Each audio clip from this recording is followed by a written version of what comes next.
history of crime detection has produced no more famous name than that of Sexton Blake. We present William Franklyn as Sexton Blake, with David Gregory as his assistant Tinker, and Heather Chasen as his secretary Paula Dane, in a series of case histories by Donald Stuart. Today's episode is called A Murder of Crows.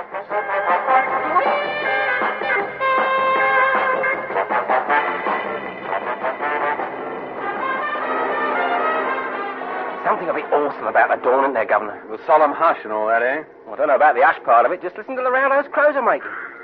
Quite a large flock of them over there. Nasty things. Something sinister about a murder of crows.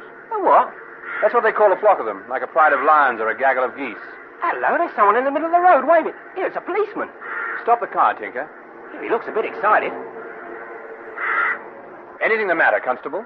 Can you take me into the village, sir? My bicycle's got a puncture. You look a bit shaken. What's happened? You see where all those birds are in the field, sir? There's a dead man over there, sir. Been stabbed by the look of it. I've got to get in touch with the station. Murder? Looks like it. You wouldn't mind driving... Just a minute, Constable. My name's Blake, Sexton Blake. I'd like to have a look. Oh, I don't know if I can allow that, sir. I promise I won't disturb anything. Here's my card. Of course, I've heard of you, sir, but... Oh, that'd be all right, then? How do we get there? Oh, I see. It's gap in the hedge. I shouldn't really let you go near It it. won't take very long, Constable. Can I come, Gov? No, you stay with the car. I won't be long. Now, how did you come to find him? All those birds, sir, attracted my attention. I knew there was something dead. They're carrion, you see. Get away, you ugly brute. There's the chap, sir. He's in uniform. A sergeant in the mid-Kents. Stabbed in the neck. Did you find the weapon? No, sir. I think we ought to be on our way, sir. You better stay here with the body and keep those birds off. My assistant can stay with you. I'll go and tell them at the police station what's happened. Oh, I suppose that might be best. There won't be much left of the dead man if those crows aren't kept off. You don't know who he is, I suppose? No, sir. No, perhaps he's got some papers on him. Here, Mr. Blake, you must... It's all right, don't worry. I'm quite used to this sort of thing. But I really don't think... Here we are, in the breast pocket of his tunic. Now then, let's see what his name is. George Crow. George Crow. That makes another one. Yes, Constable. The third man named George Crow has been found stabbed to death in the last 6 weeks. You stay here and I'll get along to the police station as quickly as I can. Homicidal maniac, Blake. Must be. No connection between the victims. Except that their names were the same. Exactly the same, Coots. That's right, all three of them. The first was a postman, found him in the garden of an empty house. The next was that pilot chap, found him near the aerodrome. And now this poor chap, a sergeant in the mid-Kents. All killed in the same way, stabbed in the neck. Coots, I suppose you've noticed. All in uniform. That what you mean? Yes. Doesn't get us anywhere. They put me in charge of this case at the beginning, and I've got nowhere.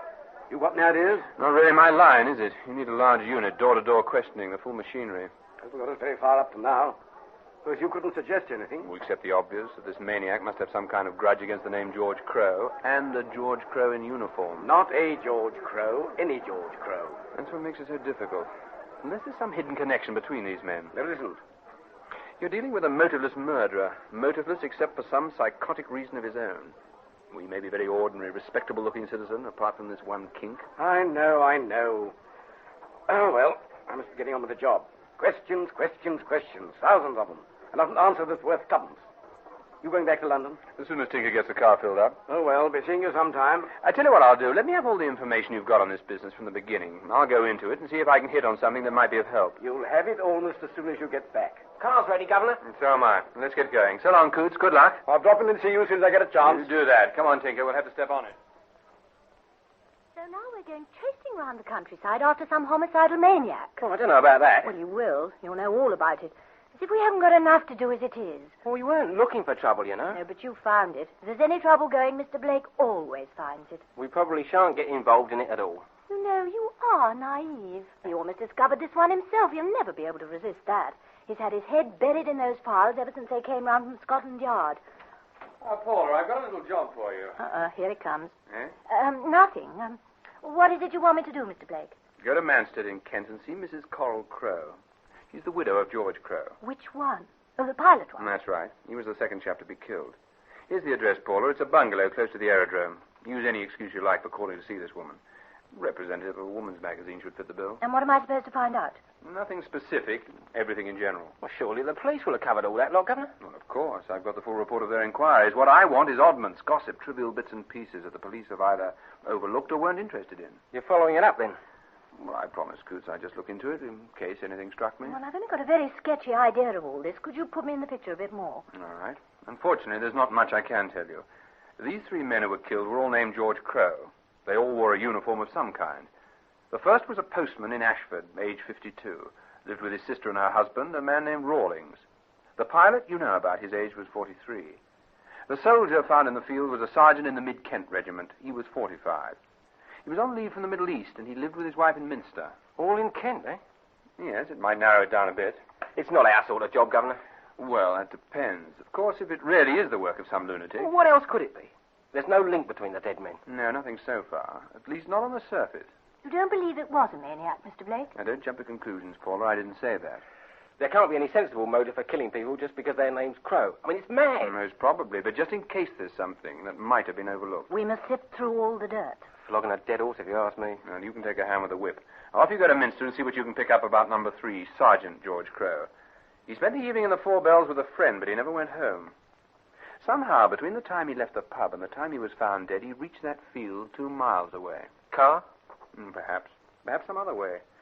Talking of cars, you can drop Paula at Mansett Aerodrome, then go on to Minster. Now get going, both of you. Oh, and I was looking forward to a nice, restful evening at home. I don't quite understand, Miss Dane. You represent a new magazine. Yes, Feminine Fancies. We plan to cover every possible angle of interest to women. Why come to me? Well, we intend running a weekly feature, My Life. Interesting, intimate facts from women in various categories, and we wanted the wife of an airline pilot. But I'm a widow. My husband was killed. Surely you must have read about it in the newspapers. He was murdered 6 weeks ago. Oh, I'm terribly sorry. I hadn't You connected don't the names, have so I to would... worry. I've got over it. In any case, I'm not exactly the weeping widow, you know. George and I didn't get on so well. Hadn't for a long time. But it must have been dreadful for you, his being killed like that. It was quite a shock. But it saved the trouble and expense of a divorce. Oh, you don't really mean that. I suppose you think it sounds awful. I may be a lot of things, but I'm not a hypocrite. If you'd known George, you wouldn't be so surprised. Oh? Why do you say that?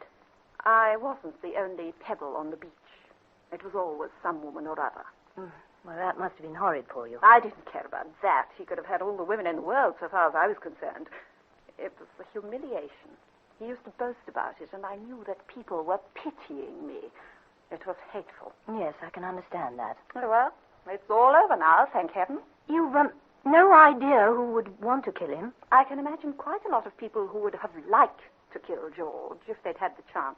Why, was he very unpopular? Oh, no, quite the reverse. Most people liked him, except the husbands and the boyfriends of the women he seduced. None of his affairs lasted long, you see. It was a case with George of love him and leave him, and when he left him flat. Were you married long? It seemed long. Actually, it was only 7 years. I hope you're not going to use all this for your magazine. Oh, no, of course I won't. I think perhaps you'd better find another pilot's wife to interview, don't you? Yes. Perhaps I had. Try Mrs. Ackroyd, end house on the left. She'll lap you up like a cat with cream. Thank you, Mrs. Crow. I shouldn't mention me if I were you. Grace Ackroyd was one of George's earlier conquests. Well, number 2 seems to have been a bit of a creep, Paula. More than a bit, if Mrs. Crow was speaking the truth. Any reason to doubt it? No, not really. I think she's honest. Well, at least she didn't pretend to have feelings she hadn't got. What about this other woman? Mrs. Grace Ackroyd, a very chatty little number. Did you get anything worthwhile out of her? Nothing much, except that she dislikes Coral Crow. She seems to think it was entirely Coral's fault that George did his Casanova stuff. And she was one of the harem, wasn't she? Yes, and she absolutely reveled in the fact. She was one of those fluffy, wide-eyed women, a pushover for any man. Well, it doesn't help us much. How did you get on with number 3's widow, Tinker? Oh, not much better than Paula, Governor. I saw Mrs. Julia Crow, rather a washed-out kind of woman. She may have been pretty when she was younger, but she'd let herself go. Well, she'd hardly be at her best just after her husband had been murdered, would she? Well, that wouldn't account for what I mean. She was cut up all right, been crying a lot. But she didn't get that kind of look in 5 minutes. Anyway, I pulled the old reporter gag. There'd been so many buzzing around that one more made no difference. There was nothing of the Don Juan about this George Crow. All he was interested in was beer. He spent most of the time in the Four Bells. It was closing time the night he left, and he'd had a skinful. How far is the Four Bells from Crow's house? Oh, not very far, about 15 minutes walk. According to the police, nobody saw him after he left the pub until his body was found the following morning. Oh, that's not quite right. I popped into the pub after I'd seen Mrs. Crow, Thought I'd pick up something from the general gossip. Everybody was talking about the murder, and one chap said that he'd passed Crow a few yards down the road and he was talking to somebody. Who? Did he know? Well, he couldn't see. It was too dark. How did he know it was Crow? Well, he heard his voice. He was telling whoever it was that he'd had a few, but he wasn't tight. This chap didn't stop to see what had happened. No, he was in a hurry to get home. 7 hours later, Crow was found dead in that field. The person he was talking to could have been the murderer. I think it was, unless he met someone else on the way home. He'd been dead about 6 hours when Constable Hart found him. Well, it fits him, but it doesn't get us very far. Oh, did you expect anything? I mean, this isn't that kind of job. There's nothing logical about a homicidal maniac. Except that all his victims are named George Crow and wear some kind of uniform. A postman, an airline pilot, and an army sergeant. With no connection between them. Oh, it isn't sane, Governor. Well, before anybody thinks of anything else for me to do, I think home and bed would be rather pleasant. It's getting on for midnight. Sexton Blake here. Who's that? Oh, yes, all right, I'll hold on. Who's it, Gov? And Coots. Yes, I'm still here. Oh, that's you, Coots. What is it? When? I see. Yes. You'll be there for some time? Yes, no, I haven't got anything yet. It looks to be more in your line than mine, after all. Well, I will if you think it'll do any good. All right, then. I'll be there as soon as possible. What did you want, Gov? There's been another murder. Another Crow? Yes, Colonel Sir George Crow, stabbed to death in the grounds of his house near Canterbury earlier this evening.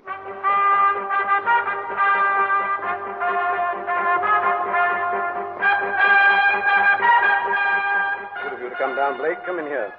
Using this room as temporary headquarters. Don't know that I can do much good, Coots. I said before, it's a police job. They're doing it.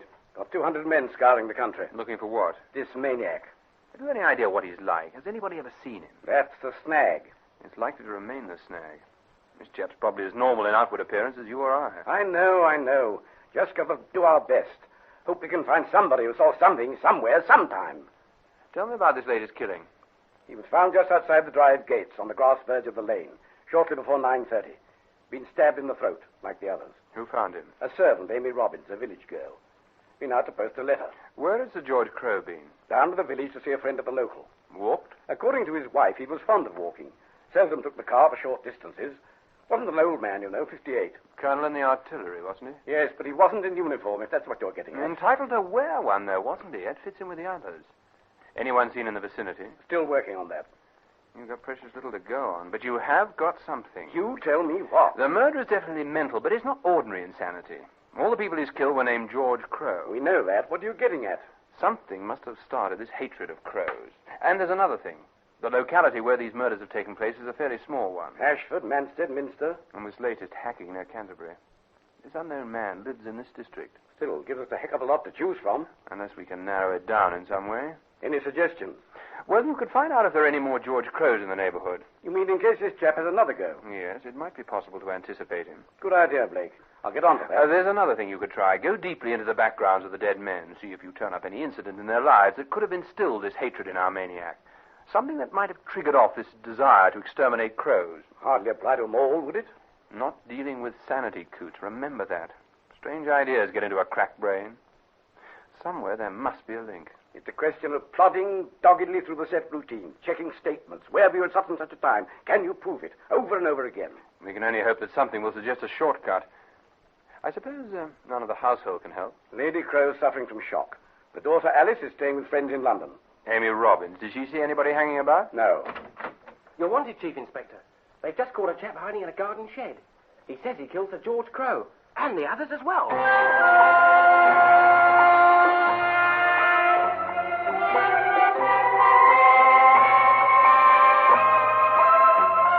Now, let's hear what you've got to say.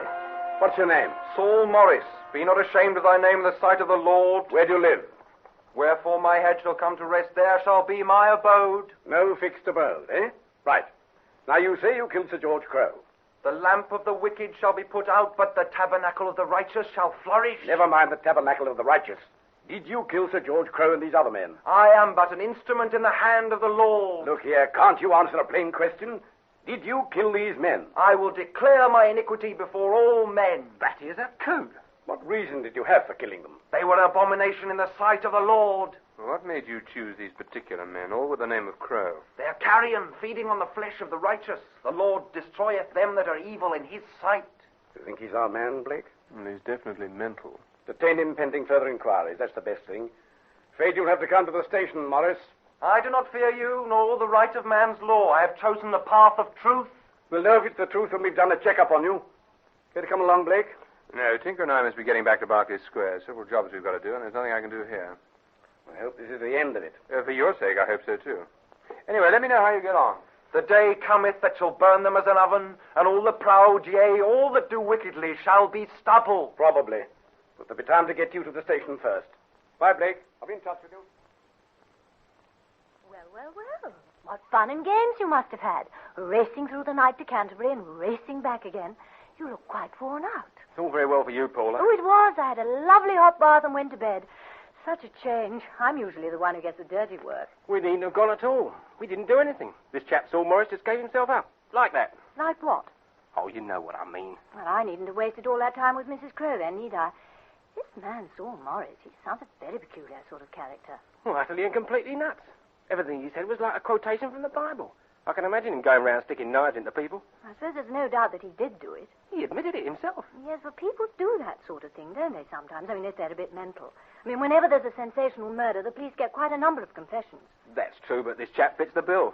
What does Mr. Blake think? Well, he hasn't said one way or the other. Well, I hope we've heard the last of it. I don't like this homicidal maniac stuff. How are you feeling, Tinker? Jolly tired. You ought to be all right. You slept most of the way back in the car, and you've had over 2 hours rest since we got back. I want you to go to Ashford. Ashford? Oh, now have a heart. Oh, don't be so lazy. It's all very well for you. You've been snoring in your bed all night. I do not snore. How do you know? Of course I know. I'd have heard it, wouldn't I? It's all right. Now, I want you to go and rustle up anything you can about number 1, the postman, George Crow.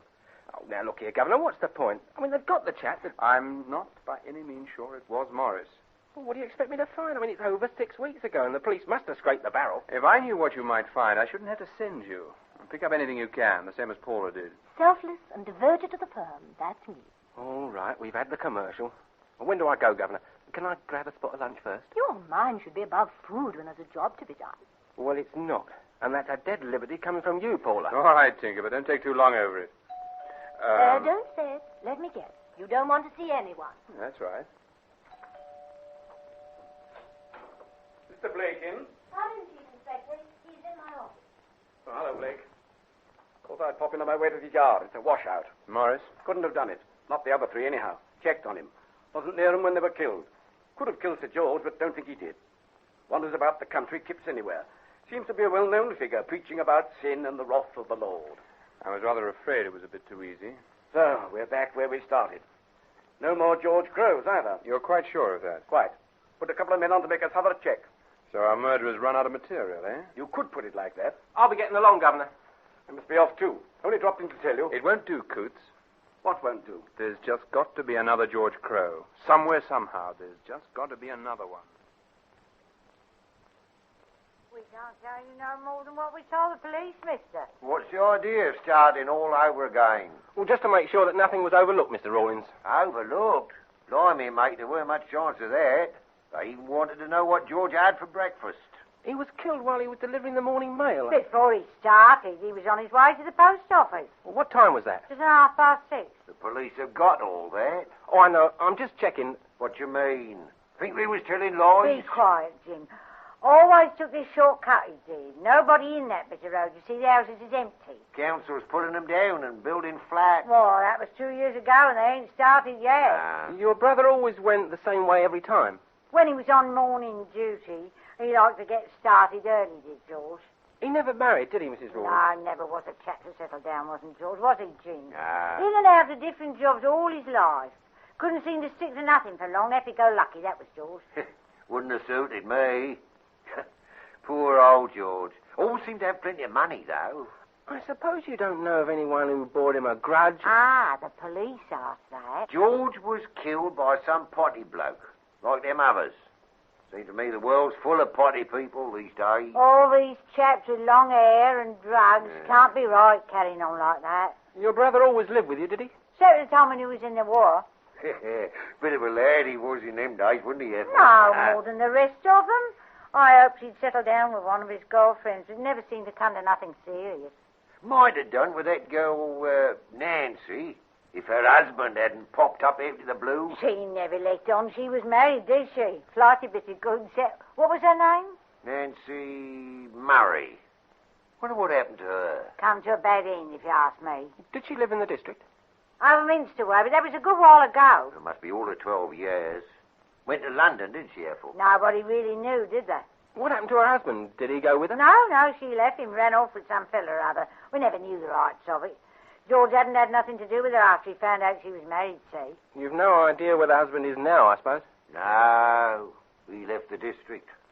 He had nothing to do with it, if that's what you're thinking. George's death, I mean. It was the man young Tommy saw. What man? Some man was talking to George that morning halfway down the road where he was found. Yeah. You didn't say anything about this to the police, did you? We didn't know nothing about it then. Anyway, young Tom couldn't see what he was like. It was too dark. And the man was standing in the gateway. The boy wasn't supposed to be out, you see. So he was too scared to say anything. Afraid he'd get a walloping from his dad. Did you see this boy, Tommy? Yes, Governor. Frightened little chap. Dead scared of his father. Great fat brute. Who seems to like bashing the kid of any excuse. What did he see? Well, nothing any good. Crow was talking to someone inside the gate of one of the houses. It was only just getting light. How old's this kid? 9 and a bit. What was he doing out so early? Well, that's just it. He had no right to be out. He'd been sneaking off to meet his friend.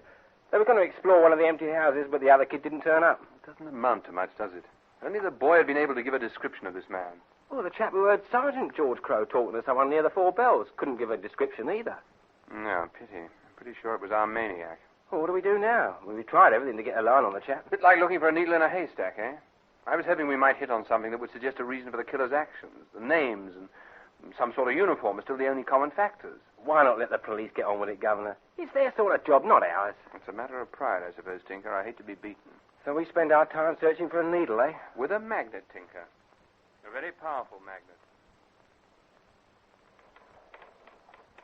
Good morning, Paula. You're early. Well, I've got a lot of paperwork to catch up on. What time did you get back last night? About 7:45. Do any good? No, nothing really. Mr. Blake in this morning? No, you went out just before you got here. Do you think he'll be long? I've got a query on this report. Well, your guess is as good as mine. Can I help? No, I don't think so. It's that Crail job. Oh, then I can't. You know, there are times when I wish Mr. Blake would stick to the routine jobs. And after all, they're mostly what we get paid for. Oh, I'll go. Blake in? Oh, no. Come in, Chief Inspector. I don't know how long the governor will be. Hope it's not long. Can't stop. Morning, Miss Dane. Oh, good morning. How's the investigation going, Chief Inspector? It isn't. Can't get a single line on this lunatic. We must have interviewed thousands of people. Nothing. Absolutely ruddy nothing. Oh, that's Mr. Blake now. Oh, hello, Coots. Hope I haven't kept you waiting. Well, he just got here. Haven't got much time. What's new? I told you there'd got to be another George Crow, didn't I? Well, there is. I found him. Not in that district. In a small nursing home near Birchington. He's been there for the past 3 months, suffering from a severe nervous breakdown. Well, that's how we must have missed him. I'll give those 2 men of mine a piece of my mind. I wouldn't be too hard on him. The whole point is this. Crow is leaving the nursing home tomorrow morning, providing our maniac with another specimen to add to his collection. If he knows about it. But he will. You'll see to it that it's spread throughout the district. Oh, the old tethered goat trick, Exactly. Sooner or later, the man we're after will get to hear about the other George Crow and start looking for him. Don't worry. I'll see he doesn't get the chance. I shouldn't make it too difficult. You might frighten him off altogether. Well, leave it to me, Blake. Much obliged for your help. How did you find this chap, Crow? Too long a story to tell you now. You better get going on the job. Here's the address that Crow is going to. Well, thanks. I'll be off then. I'll see myself out. Thanks again. You know, I don't believe a word of that. What? This George Crow stuff. Where did you find him? In that makeup box of yours? It's the only way, Paula. We haven't an idea who he is. Oh, do be careful, Mr. Blake. Be very careful. Yes, Paula, I'll be very careful. Let's hope the magnet does pull the needle out of the haystack. Do you think he'd stir out in a night like this, sir? Can't take any chances, Constable Hart. Might pop down to the pub for a drink. The weather wouldn't stop a chap who'd been through the walls, huh? You need yourself, weren't you, Hart? Yes, sir. Well, I must be off. Don't lose sight of Crow if he comes out. Just the sort of night that maniac could be lurking about. You can trust me, sir. Feather in your cap if you caught him. I'll send a man to relieve you in a couple of hours. Thank you, sir.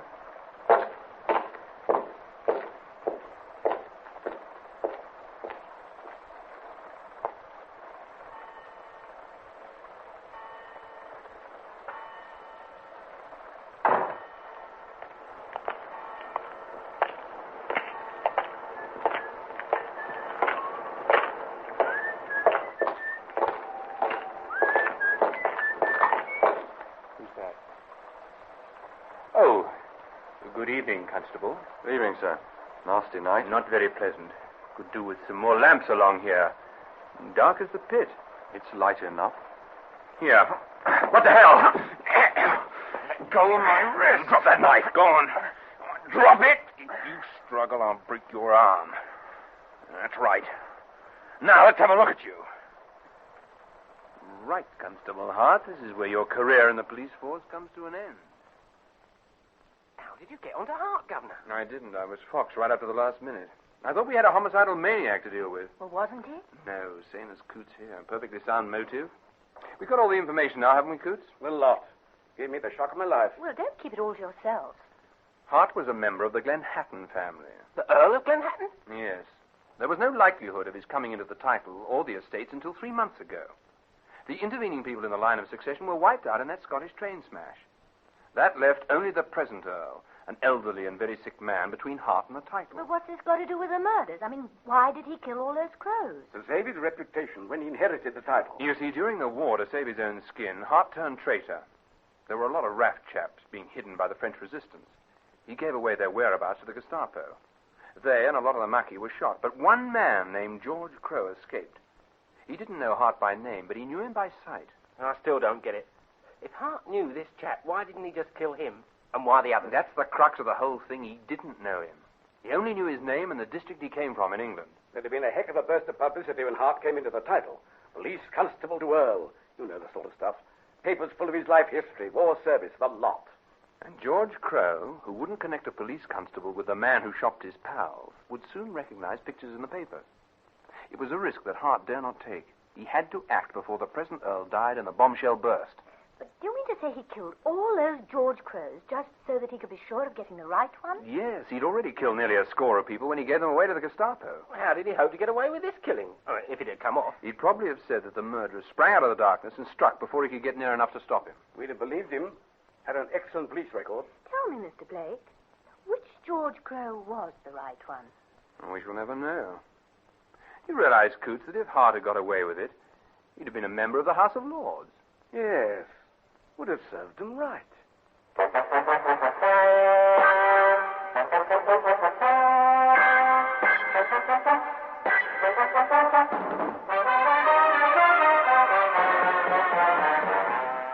story in our Sexton Blake series was called A Murder of Crows and was written by Donald Stuart. William Franklyn was Sexton Blake, David Gregory Tinker, and Heather Chasen Paula. Police Constable Hart and Saul Morris were played by Andrew Jack, Detective Chief Inspector Coots by Wilfred Babbage, Coral Crow, Beth Boyd, Ethel Rawlings, Betty Hardy, and Jim Rawlings, Stephen Jack. The series was devised for radio by Philip Ridgeway and produced by Alastair Scott-Johnston.